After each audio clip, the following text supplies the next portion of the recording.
The other day, I was making basil flower infused olive oil. People don't really like to cook with the flour, so what I decided to do was cut off the flour and infuse it in oil to make basil flavored oil. And we had it sit for a few days in olive oil. The process of making it reminded me how sometimes when we put ourselves in certain situations with certain people, we feel like we won't be tainted by certain environments.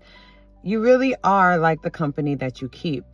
This basil flower infused oil needed but a few days before it completely changed the flavor of the olive oil. When you put yourself in certain environments, sometimes we tell ourselves, oh, it's just this place, it's just this party, it's just this one time. Eventually, those things start to rub off on us. The people that we choose to interact with absolutely affects who we are as people and how we conduct ourselves in this world. When you do infuse yourself with them, you want to make sure that you're picking up the best parts, that you're getting good aromatics. You don't necessarily want to pick up bad habits, adverse mindsets, or things that you know are not helping progress you in life, things that are not helping progress God's kingdom. As believers, we have to be very mindful with some of the places that we associate ourselves with, the people that we choose to align ourselves with. And I'm not saying to walk around judging people or thinking that you're too good to be in certain spaces.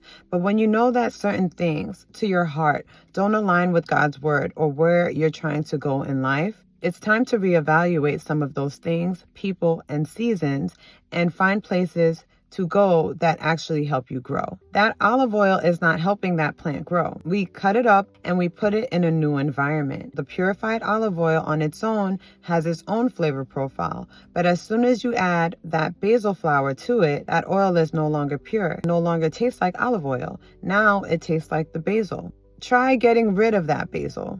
Try to remove that flavor once it's already been infused. It would probably be really difficult. It doesn't seem like a straightforward process. Be mindful of the company that you keep, the people and environments that you choose to associate yourself with, that you are infusing yourself with, because it might very well be very hard to get that taste out of your mouth. It may very well be very hard to unlearn and undo some of the things that you've already done or picked up in being in those spaces. Be very mindful of being that purified oil, because the moment you put something else in there, it's already changed. Make sure that you are in good flavor. You want to make sure that whatever flavors you do pick up are things that are going to help make you more robust, are not tainting your flavor, but enhancing your flavor.